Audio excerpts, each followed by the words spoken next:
నమస్తే అండి, welcome to my channel. ఇవాల్టి రెసిపీ ఇన్స్టెంట్ గోంగూర పచ్చడి. మన రెగ్యులర్గా చేసుకునే చట్నీ కన్నా కొంచెం డిఫరెంట్గా ఉంటుంది. దాంట్లో అన్నీ కూడా ధనియాలు, ఎండుమిరపకాయలు అవన్నీ కూడా మనం ఫ్రై చేసుకుని గ్రైండ్ చేసుకుని ఇవన్నీ కూడా చేస్తాం కదా. అలా కాకుండా ఇది డైరెక్ట్గా ఏంటంటే గోంగూరలోనే పచ్చిమిరపకాయలన్నీ వేసి చేస్తున్నాం అనమాట. చాలా ఈజీగా ఫాస్ట్గా అవుతుంది.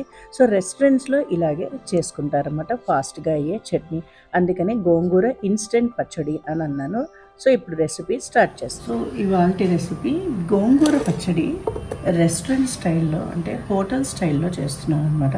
సో దానికి కావాల్సింది ఏంటంటే ఆయిల్ కొంచెం నేను కడాయిలో ఇలాగా వేసుకొని కొంచెం. సో ఇప్పుడు గ్యాస్ ఆన్ చేసుకొని సో నేను గోంగూర ఇలా తీసేసుకొని కట్ చేసుకొని వాష్ చేసుకుని పెట్టుకున్నాను. జల్లీలో వేసేసుకుని ఉంటే వాటర్ ఎక్సెస్ వాటర్ ఉంటే అంతా పోతుంది అనమాట. సో ఇప్పుడు నేను ఆయిల్ వేసుకున్నాను కదా కడాయిలో, దీంట్లో వేసుకోవాలి.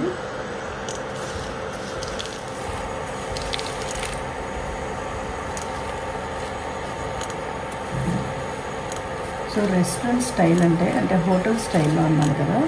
సో హోటల్ స్టైల్లో ఏంటంటే చాలా ఫాస్ట్గా ఇమ్మీడియట్గా చేసేస్తారనమాట. ఇన్స్టెంట్ పచ్చడి అని కూడా అనొచ్చు. సో మనం ఎండుమిరపకాయలు ఫ్రై చేసుకుని అలాంటివి ఏం అక్కర్లేదన్నమాట. సో దీంట్లో ఏంటంటే మనం వేసుకోవాల్సింది పచ్చిమిరపకాయ, గ్రీన్ చిల్లీస్ వేసుకోవాలి.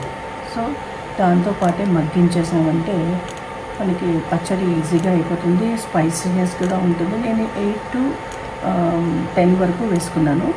సో మీరు మీ స్పైస్ లెవెల్ తగ్గట్టు మీరు వేసుకోవచ్చు. ఈ హీట్లో కాకుండా కొంచెం తక్కువగా మనం పెట్టుకుంటే స్లోగా అవుతుందన్నమాట. అప్పుడే మనకి పచ్చడి బాగుంటుంది. లేదంటే కింద అంటుకుపోయింది అనుకోండి, అది బాగుండదు అన్నమాట టేస్ట్. సో కొంచెం లో ఫ్లేమ్లో, లో హీట్లో మనం చేసుకోవాలి. సో ఇది ఒకసారి మూత పెట్టుకుని కొంచెం మగ్గిన తర్వాత సాల్ట్ అండ్ హల్దీ పౌడర్ అంటే పసుపు కూడా మనం వేసుకొని మగ్గించేసుకోవాలి. సో ఒకేసారి అన్నీ చేసుకుని లాస్ట్లో గ్రైండ్ చేసుకున్న తర్వాత, చల్లారిన తర్వాత గ్రైండ్ చేసుకున్న తర్వాత పోపు పెట్టుకుంటే చాలా అన్నమాట. చాలా ఫాస్ట్గా అయిపోతుంది. అండ్ రెస్టారెంట్లో అండ్ హోటల్స్లో ఏంటంటే వాళ్ళు పోపు కూడా పెట్టారు.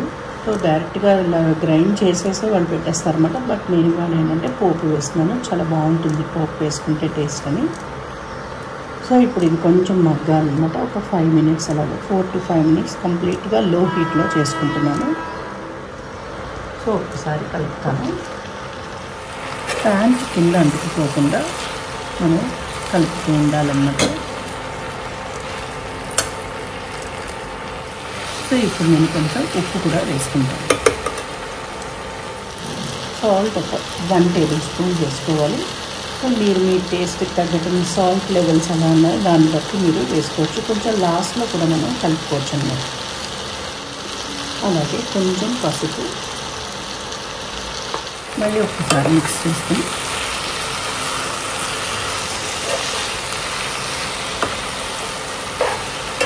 సో లిడ్ పెట్టుకుని ఇంకొకసారి మనం మగ్గించుకోవాలి. సో ఇంకొక 2 minutes అయితే అయింది కదండి. మళ్ళీ ఒక్కసారి చూద్దాం.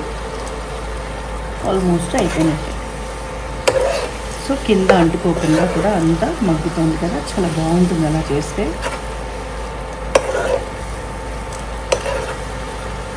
మీకు కావాలంటే కొంచెం చింతపండు కూడా వేసుకుంటూ ఉంటారు అన్నమాట. బట్ నేను ఇంకా వేయట్లేదు, ఆల్రెడీ గోంగూర పులుపు ఉంటుంది కాబట్టి ఇంకా వేయక్కర్లేదు. సో అలాగే మగ్గించేసుకోవాలన్నమాట. సో ఇంకొక 1 or 2 minutes నేను చేసుకుంటాను, కుక్ చేసుకుంటాను. ఆ తర్వాత చల్లారిన తర్వాత గ్రైండ్ చేస్తాను.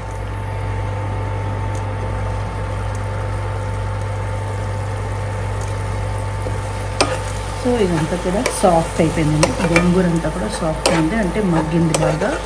సో ఇప్పుడు నేను గ్యాస్కి ఆఫ్ చేసుకుని హీట్ ఆఫ్ చేసేసుకుని ఇది చల్లారే వరకు మాత్రం వెయిట్ చేస్తాను. సో ఇక్కడ నుంచి తీసి ఇలాగ సైడ్లో పెట్టామంటే తొందరగా చల్లారుతుంది.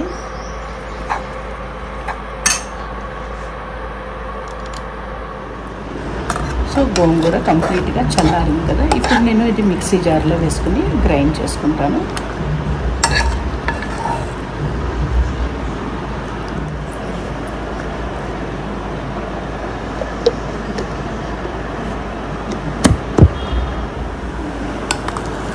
సో ఇలాగా మెత్తగా అయిపోయింది కదండి. ఇంకొక బౌల్లో ట్రాన్స్ఫర్ చేసేసుకుని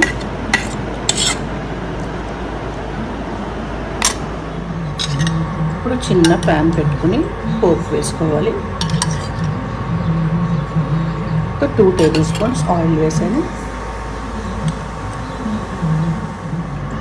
సో ఆయిల్ కొంచెం వేడైన తర్వాత ఫస్ట్ ఆవాలు ఒక 1/2 టీ స్పూన్ వేసుకున్నాను. ఆవాలు చిట్పట్లాడిన తర్వాత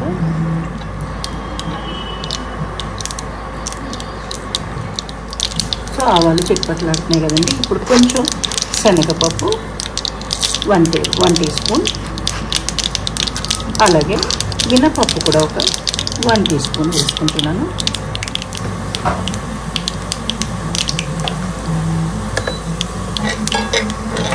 ఇది గ్యాస్ ఆఫ్ చేసేసుకున్నాను, ఎందుకంటే ఇది క్యాస్ట్ ఐరన్ కాబట్టి చాలా హీట్ ఎక్కువ ఉంటుంది అన్నమాట. కొంచెం వేడి అవుతేనే అసలు అన్నీ కూడా తొందరగా అయిపోతాయి అన్నమాట. అందుకని గ్యాస్ ఆఫ్ చేసేసుకున్నాను, హీట్ ఆఫ్ చేసుకున్నాను.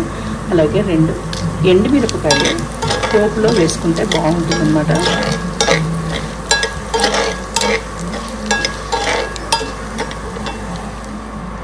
అలాగే కొంచెం ఇంగువ,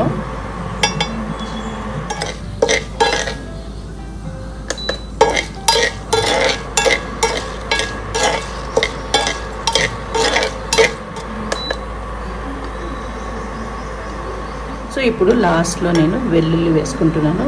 అంత ఫ్రై అయిపోయిన తర్వాత వేసుకోవాలి. ముందు వేసుకుంటే ఏంటంటే కొంచెం కలర్ మారిపోతాయి కదండి, అంత టేస్ట్ బాగుండదు. సో ఆఫ్ చేసేసుకుని అంతా ఫ్రై అయిపోయిన తర్వాత, పోపు అంతా ఫ్రై అయిపోయిన తర్వాత అప్పుడు వెల్లుల్లి వేయాలి. సో ఆ లైట్గా ఉన్న హీట్లోనే వెల్లుల్లి ఫ్రై అయితే చాలు.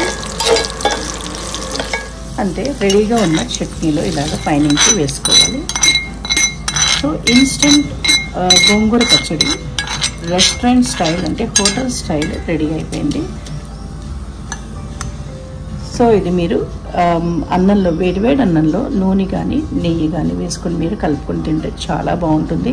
సో ఎవరైనా గెస్ట్లు వచ్చినప్పుడు ఇలాంటి పచ్చడి మీరు గోంగూర రెడీగా ఉంటే మాత్రం అన్నీ వేయించుకుని అవన్నీ పెద్ద ప్రాసెస్ లేకుండా ఈజీగా ఇలా కూడా మీరు చేసేసుకోవచ్చు. సో మీరు ఈ రెసిపీని తప్పకుండా ట్రై చేస్తారని అనుకుంటున్నాను. నా రెసిపీ కానీ మీకు నచ్చినట్లయితే లైక్ చేయండి, షేర్ చేయండి అండ్ కమెంట్స్లో చెప్పండి ఎలా ఉందో నా రెసిపీ ఇన్స్టెంట్ గోంగూర చట్నీ. అలాగే please subscribe my channel Padmaja's cooking recipes.